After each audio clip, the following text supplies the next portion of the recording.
Well, hello, folks. Welcome to the Chek blog. I'm here with our good friend Warren Williams once again. Hey, Warren, how's it going? Was I don't. I can do that too. uh, That's right. I got to work on my balance training. Um, so today we're going to talk about it's sort of a topic we've touched on in other ways on the Chek blog. We're going to talk a little bit about change. But I was saying to Warren off camera before we started that change is probably the most difficult thing that Czech practitioners have to, inspire, right? Uh, in their clients, and so I thought it would be, or Warren thought it would be a good idea to talk about change and the Czech journey, and to talk about. Well, I'll let Warren say what he's going to talk about. yeah, do you know what? Like, because I teach for another company, boxing stuff, and it's interesting because when the students are on the courses and when we're teaching. So we have them pair up. One acts as the coach and one acts as the client, and then they swap roles. But because they're learning something new, the coach is learning something new. We'll show them a set of skills, and then Mm, we say, "Fine, now we want you to coach that person." mm, And in trying to coach the person, they often forget a lot of the things they're supposed to be looking for because they've done something new. And mm, they always say to us, there's just so many things to remember. And I'm like, yeah, you have to be able to be the coach and be able to see everything and be able to observe at the same time. But I'm thinking about this one thing, but then there's the other thing that you guys spot. And, it takes time to be able to implement all these things. But the whole point here is in order for you to become proficient, you have to be able to do everything. And like what I was saying to you off camera, when I teach a lot of the internships for the Czech Institute, what I often find is a lot of the students talk about things that they are struggling with for themselves, mm, things that they feel that they haven't been able to do, or they'll say something like, they have a certain challenging case and they can't remember how to do a specific assessment. And some of the times it's just because they're not living it. They're not doing the work. They know it in their head. And it's like, I always say to you the example of read 1,000 books on martial arts. You're not a martial artist unless you do the work. So, you know, we all know that the way the world is today, there's so much negativity out there, and our goal is obviously to focus on the positivity. right. In order for us to, become the change makers, and it's great for us to change the world by changing ourselves. And I always talk about certain things I've learned in my early spiritual days of study. And one of the spiritual teachers always said to me, no one can change the world. Most people can't change 3 channels. The best thing you can do is change yourself.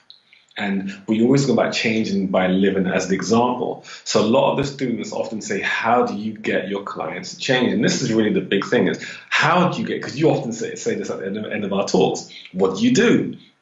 And, how do you get your clients to change? And really getting your clients to change is by being the mirror, to what they see as possible. When we did our blog with Jator, who big up Jator once again, when Jator talks about this, I love this term that he used of pedestaling. So that's his term. I've got to give it to him. He talks about pedestaling people, where people put you on this pedestal, and they always assume that we just meditate all day and just eat nuts and levitate. And it's true because in some respects, it is good that people have this affection towards us, but it's only good if we're doing the work. So people have an expectation of us, and in that respect, they want to change to almost appease us as their coaches, because a lot of time they don't have people that care enough for them, and it's one of the reasons why a lot of people stay with therapists or practitioners of some type as a client, because even though they're fine, they have never had somebody that gives them that level of attention. So a lot of times they tend to stay with us as coaches beyond what they initially came for. Oftentimes as well because there's so much more growth they can learn through learning from an experienced person. That can only happen, and my point here is, that can only happen by being the person that has done the work that the person wants to gravitate to be like and hang around more often with. So it's incumbent upon us as practitioners to be that example, the way we carry ourselves, the way we speak, our posture. No one wants to be trained by somebody who looks worse than them. And, Paul often talks about this idea of the doctors dying 10 years before their patients on average in terms of how old they live. And, Paul often talks about also this example of, he feels that every trainer, doctor, physio should take their shirt off to show the work that they've done.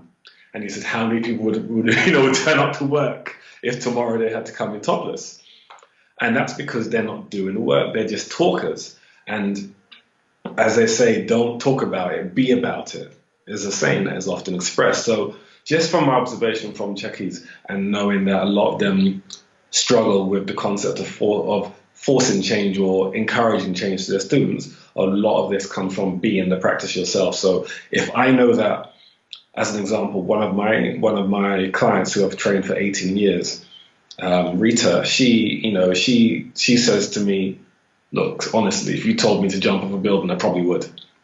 Because she has that level of trust in what I say, that she just says, look, whatever you say, I'll do it. And she only can have that respect, not because of my knowledge, but more so because of how she's observed me for 18 years. And she's like, I remember one time I was training her, this was probably about a year and a half ago, and did I sneeze? I think I sneezed. And she goes, oh my gosh, I don't think I've ever heard you sneeze, in 18 years. And they just have this affection because they just think, oh my gosh, you're so healthy. I want to be like that and I want to be around it. So she changes simply because she sees a role model in me and because of how I carry myself by being the change myself. And that's so much more powerful because if I say something to her and somebody else that she doesn't have the same level of respect for based on observation says the same thing, there's far more value in what I say based on me being the change. So if we want to change the world, we have to start with us. And that starting with us is doing the work. Paul always says, do the work, get out there, do your Tai Chi every single day. So let's label what we mean by doing the work, and then we'll get deeper into this.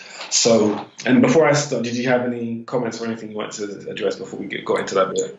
Well, maybe I'll save it for after because you're kind of you hit a nice rhythm, so I don't want to interrupt you. Okay, cool. Yeah, so like when we look at what were you talking about? We're talking about practitioners. What examples are there of being a change? Okay, one is living the four doctors, which is kind of obvious, but let's kind of simplify specificity on that. So every Chek practitioner HLC should have a morning ritual. It doesn't matter if it's 10 minutes long, but they should have a morning ritual because that sets up their day. And that means that they're starting the way they teach their clients to. So whether it's Tai Chi, Qigong, breathing exercises, infrared saunas, toning work, or any of those sort of things, zone exercises, something journaling, all these sort of things that are positive affirmational things. That itself sets up the thought process to move to a shift of positivity. So that's one example of what we're talking about with being the change. The other thing is, one of the things that Paul says is we have to be brave enough to stop reading books. Because a lot of times we're filled with ideas of complexity. And when a client comes to us with an example of a challenge, they quote the book. And that's not always the case because the client actually wants to hear what you think as opposed to what you've been taught. And you can only reiterate your truth by doing the work. So being brave enough not to read books, making sure we're eating organic as often as possible. It doesn't have to be 100% of the time, but at least 80%. Knowing how hard it is to do specific protocols that we may put our clients on. So, like if you ask your client to eat a medical rotation diet, it would be good, not absolutely necessary, but it would be good that you've actually gone through one yourself to know what it's like. The discipline that it takes to train 5, 6, 7 days a week, especially if you're working with elite athletes that have that, because then you can speak to how challenging that is. Having gone through life challenges yourself, gone through, as we spoke about many times, the hero's journey, having had some form of trauma that you've had to get through and being able to speak to the truth of that rather than quoting it from a book means you are being a change by living that truth yourself. Having some form of illness or structural pain that you've had to go through and rehabilitate, coming through a stage of ignorance where you didn't know what you know now, and knowing it and having gone through the process of challenging whether or not something is true, coming from the other side of it. I don't believe that. I do believe it now, having gone through that and knowing what it takes to go through that and the doubt that comes in because you've lived that process, so that when someone who's also a new client has that challenge to you, you say, I can deal with this because I know what that's like. And you can speak to them in the language they understand because you went through it. Having a heartbreak, any of these sort of things. So daily rituals as well as life challenges. Once you're able to go through these, then you're living your truth. Now, one last thing I'll say with that is, a lot of times people always think that their life has to be perfect for them to have a perfect life. And that's not the case. I'd heard, I'm not sure if Paul said this or somebody else, but, happy people don't have the best of everything. They make the best of everything. So can you, be stressed out and know you've got a client in 20 minutes and just put it to the side and say, you know what, I'm going to put that in a box. It is a reality, but I can compartmentalize that and focus on the client's need in front of me. Or do you carry your emotion into your session? And if you do, then you have to do the work so you don't do that. And like I said to some of my clients before, we've all had challenging times. I've had times where I remember I had bailiffs come into my business, and the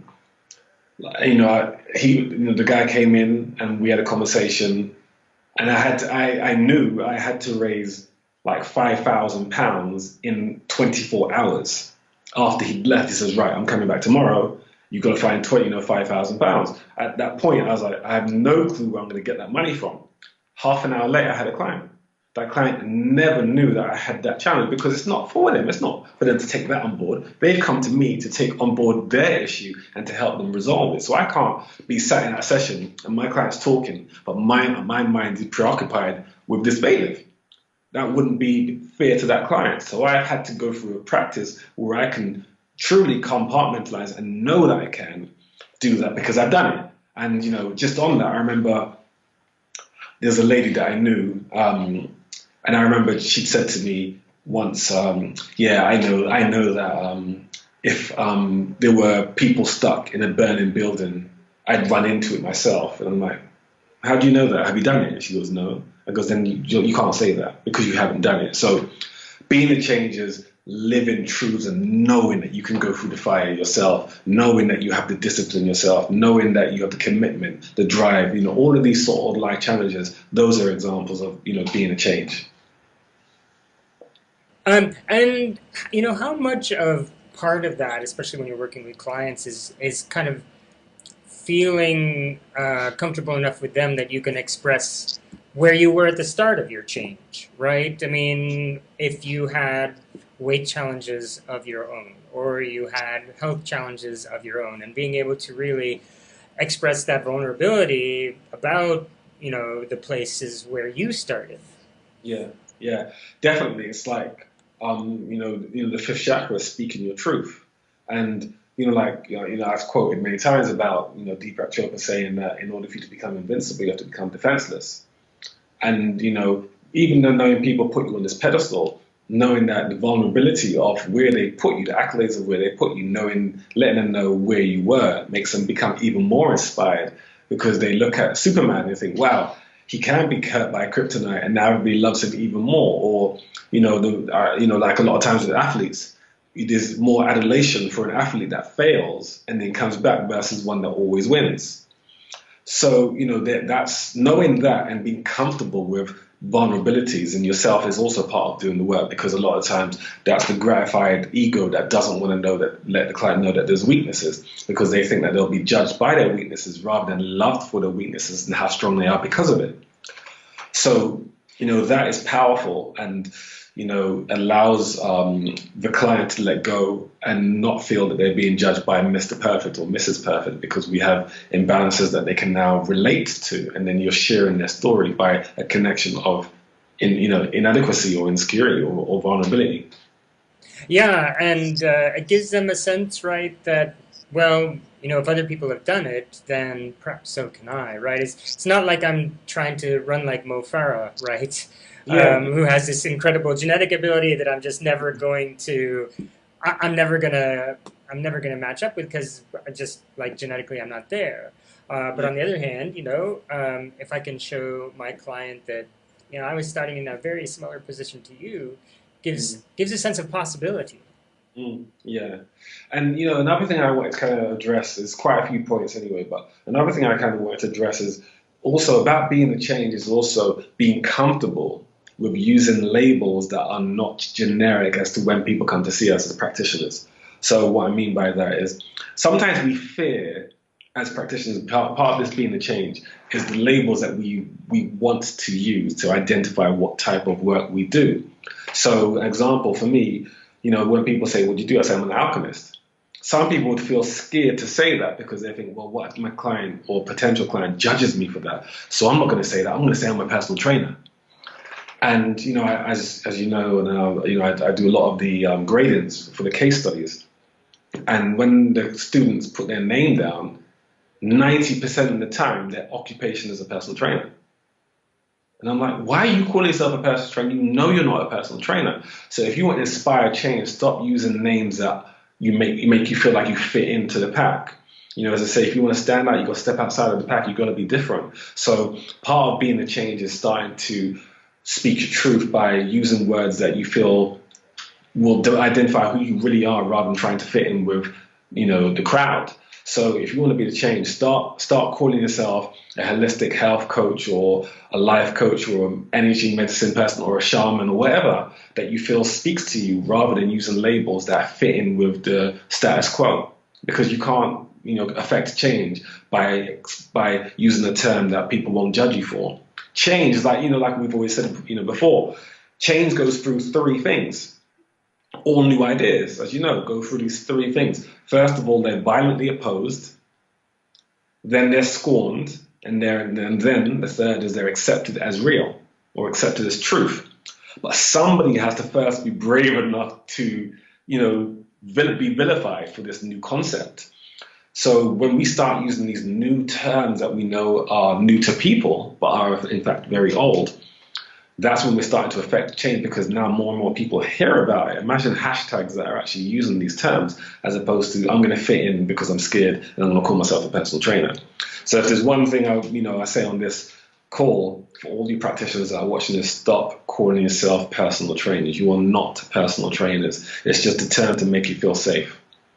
So that again helps us to affect change by using labels that are true. And almost mystical in some senses as well. Yeah, and the more that you try to fit yourself into a box, I guess in a way, sometimes the less aware you are of who you really are, right? If you have to set aside the label and really think about, well, what skills do I have? What are my passions? And what do I call somebody who has these skills and goals and passions? Yeah, And that's a useful introspective process in and of itself. yeah, definitely. And I think it's so important for us to just be true, especially if we want to affect changes. I mean, how can you teach someone, about their core values if you can't even stand up for your own? Because you're now prostituting yourself. So again, if you want to change the world, stop using the prostitute archetype, which kind of pulls us onto the next part of the conversation, which is about the archetypes. Living our core values. Like sometimes I talk to practitioners and they don't even know what the archetypes are.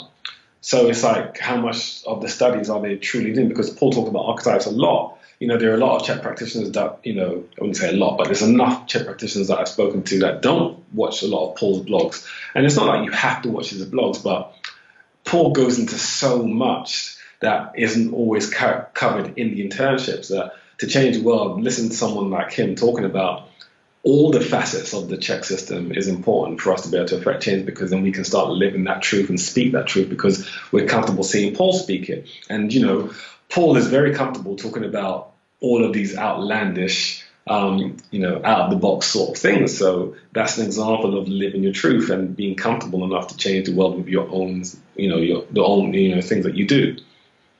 And, the next thing is, when we look at the chakra systems, and actually, just before I touch on it, because I want to go into the third chakra, which is the legacy, but another example of changing the world is if you have a client that comes to you, and this is part of the prostitute thing again now, if you have a client that comes to you and, they're a big client, oh my gosh, I really want to work with this client because that can open so many doors for me. I'm not going to talk about spirituality because I don't think this client really gets that and they make me scared off, and I don't want to lose this client because it's money. Then you're cutting off your arm because you're only now using one or two of your tools rather than all of them, especially if the client needs the spiritual side. So I remember when I was talking to my level 4 group, and they said, they don't, at the time, they didn't tend to talk about spirituality in the first 5, 6, 7, 8 months of their coaching, because it might just be too much for their clients. And I always said, I don't care. In the first session, I'm talking about spirituality. First time a client comes to me, I'm talking about chakras. And they're like, what? I'm like, yeah, I'm talking about chakras. I don't care. I'll talk about it because I own it so much that the way I am able to, not just how I explain it, but the confidence behind it. I speak about chakras like people talk about phones. Like, of course it's real. Like, I'm not trying to. It's like if someone said to you, James, but are phones real? You're like, it's a silly question. Of course phones are real. That's how I am about chakras. I'm like, if they say, what, you do believe in chakras? I say, and you don't? Of course chakras are real. Yeah. So by owning it and speaking it as if it's true because you know it is, gives it more power and validity as well, because you just say it with such sincerity. It's like if you wanted to charge someone £80 an hour, but you said to them, if the client said that, how much do you charge? And you say, £80. You said it in this doubtful way. They're not going to believe that anyway. So changing the world is also speaking your truth and being confident about every single truth that you speak. So tying it now into the chakras, part of changing the world is, as we know, the third chakra, which is personal power, self-will, self-expression, self-autonomy, and who am I and what is my gift to the world. So in knowing that the third chakra summarizes all these things, it basically in summary is living your legacy. If somebody is calling themselves a personal trainer and they know they are so much more, they can't effectively change the world because in the language of how they speak, they are already lying. So changing the world is being truthful. So if somebody says, you know what, I can't lie, I have to tell the truth, then you're also changing the world with your truth. It may not change everyone, but it'll change people in your circle. If you're someone who is around smokers and one day you say, no, I don't want to smoke anymore, but you don't say anything because you feel funny about affecting the herd or your group, maybe you won't affect change. Maybe if you do say, you know what, I'm done with this smoking, and somebody says, oh my gosh, I'm so glad you said that, I'm done with this smoking. I was just waiting for one of you to say it, then they're affecting that group. But, as we know, most people follow fashions and they don't want to be the first person that does something different because they fear the revolt of other people saying, that's weird. But imagine in your circle, you just said, I'm going to start smoking. You change everyone around you. That's changing the world. So there's many ways we can do it. We change it from our own habits. We change it by speaking our truth. We change it by having a set practice that people can be inspired by. We change it by having gone through pain and finding a way through it. As I say, if you don't find a way, make one. You change it in so many different ways. All of these ways can be ways that you change your truth. Change the world. So, by living this legacy thing, speaking your truth, that resonates with you, and because it resonates with you, your energy field is filled with your truth. And just by being in the presence of other people, sometimes people say, there's something different about you. I've never met you before, but you seem different to most people I know. And that's just because you're walking in your power. And then you change people just by being in their environment without even saying a word. So there's many ways that we can change the world, but it all starts with living our truths and being comfortable with them. Yeah, I was going to ask you. So, was there ever a point where you hadn't been talking with clients about chakras, right? But you decided you wanted to, right? How did you feel that first client, right, where you said, okay, this person, I'm gonna start talking to them because I think this is really important. Did you start with a new client? Did you approach a client that you already had an established relationship with? Because I can imagine a lot of our students or a personal trainer thinking, okay, I can do that with a new exercise, right? Or I could start, or a new assessment technique, or talking about rotation diets. Like that's stuff that I haven't, but I can do that. But this spirituality stuff, right? That's super esoteric, right? And people, have their beliefs, and maybe I hold on. So maybe you could tell us about taking the plunge. Like how did you do I had no clue. that? After all that deep question you asked me, I only have no clue because it was such a long time ago. Yeah, But I think your point, the example you gave of telling clients that are already with you would be the easiest way. But I honestly don't remember because when I say I'm talking about, this must have been more than 10 years ago that I was starting yeah, to talk about stuff. Because for me, I started the spiritual path, chakras and all sorts of stuff way before I got into Chek. So I okay, started my road on spirituality. I started um, in '87, like from really, really, really young. So I got into Czech stuff in 2001. So I was always waiting for an opportunity to start talking about it. But I will say I didn't start talking about spirituality with people from a client point of view until I knew that Paul was doing it.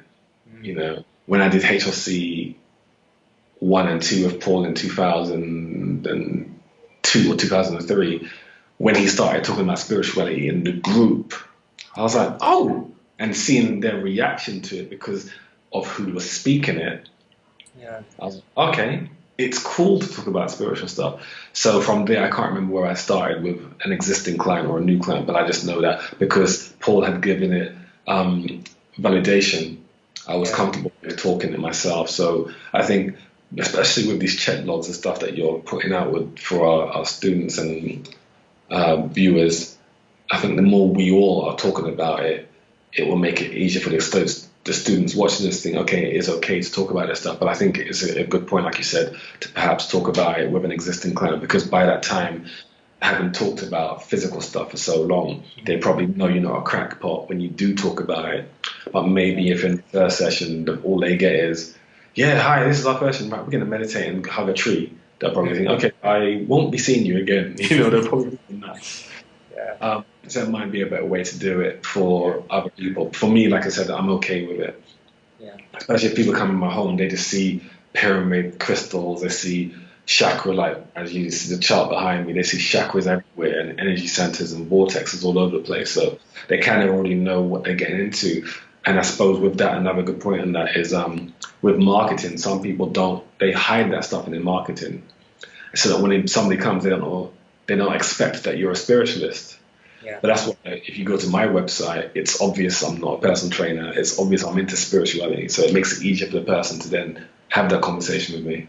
Yeah, I was just going to say that, right? Because your marketing is an extension of you, right? You're not just speaking to your clients when you have them in your office, right? Your website or your social media channel or however you're doing your marketing is a way of speaking to clients, and that authenticity, just as it's important with when you have them in your office, it's equally important on your site or however, like I said, however you're reaching out to people. And I think that's an important point again, especially for people listening, because if the way you market yourself, the way your strategy is almost to trick people into coming to see you, and then you get them as a client, and then you wait 6 months to start talking to them about spiritual, it's almost like you're playing a game. I'm not going to talk about it. I'm going to wait, I'm going to wait, I'm going to wait, I'm going to wait and wait.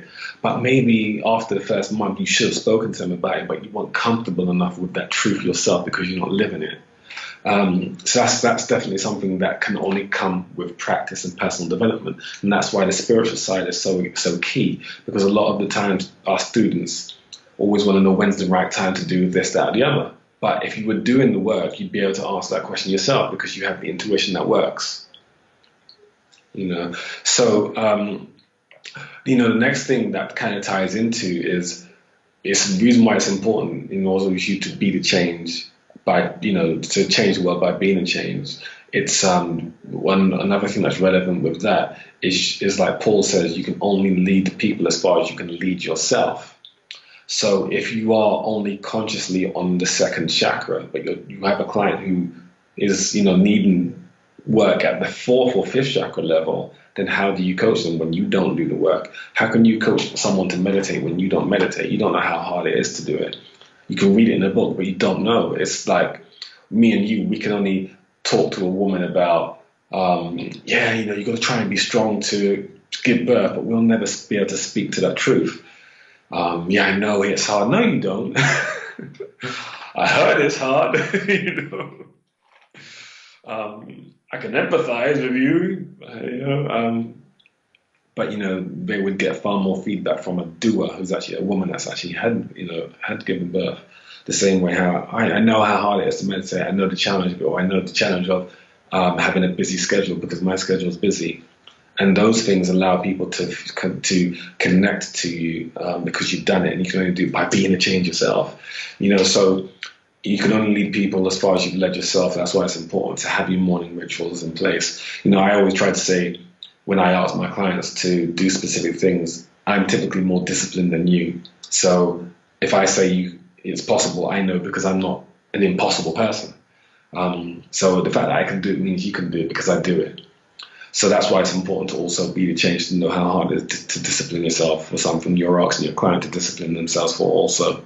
And, when it comes to reading books and immersing yourself in knowledge, sometimes it's a protective mechanism because you're not able to experience an intuition because you just regurgitating or remembering lines in books. And like Paul says, God can't know God until you do. And you can't know God until you become God through practice. And, that's the best way we can lead our clients to greatness and to awareness by, simply being, and I keep saying it, being a change, but it's such a big thing. When people look at a lot of the higher level or more experienced Chek practitioners, what's the common denominator is that they're pretty much doing the work. And you see it in their connectivity to their students. They just know when's the right time to say something because they're doing the work every single day. And, when we look at Paul's 10-step model, we go past what everybody knows is, first of all, one love, and then two forces, three choices, four doctors, 5 program design factors, the 6 foundational principles. We go beyond that kind of basic stage, when we get to 7, which is the 7 chakras. So if you're not wanting to do the spiritual stuff, then you're stuck at 6 and you're sticking to the physical stuff. So even though the love stuff is more mental, emotional, that's still acceptable because there is the field of mental health and that's accepted by all. So to get to the 7th is now you have to cross that boundary and start talking about the spiritual, because how do you not, when you're talking about the chakras, how do you not make it spiritual? So that's the 7th of the 10-step model. And then when we look at 8, now we're going back into unifying self-reflection, when you go back into unifying the mental and spiritual. And, with the self-reflection, when we go through abiding, which is kind of like the state of consciousness, which is always being. And then you go into representing and reflecting. These make up the stages of self-reflection. The self-reflection really is self-awareness. So in order for you to go through self-awareness, you have to go through, Paul has this triangle, which is abiding, which is at the top. And abiding means always present. Or being in a state of consciousness, which means you're always present anyway. And then reflecting and representing. Reflecting and representing. So when it comes to reflection, you can only reflect what you represent. So that's where you have representation in. And you can only represent your own truth.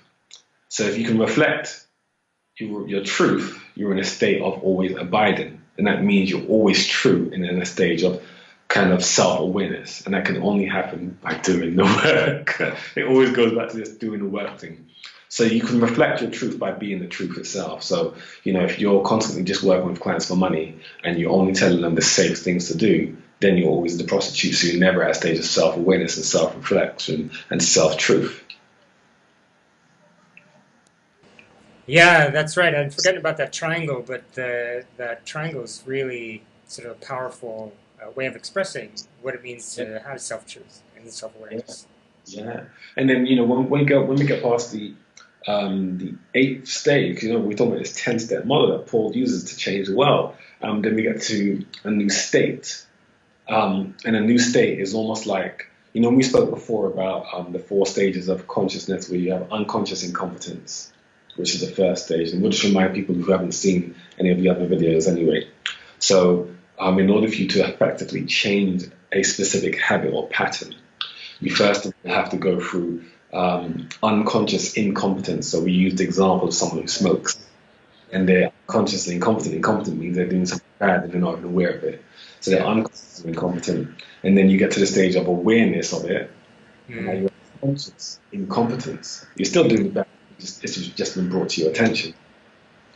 And then in order for you to start enacting a new habit, you are now at a stage of conscious competence. Mm. But you keep thinking about it all the time. And it's a habit. You still think this is a habit, this is a habit.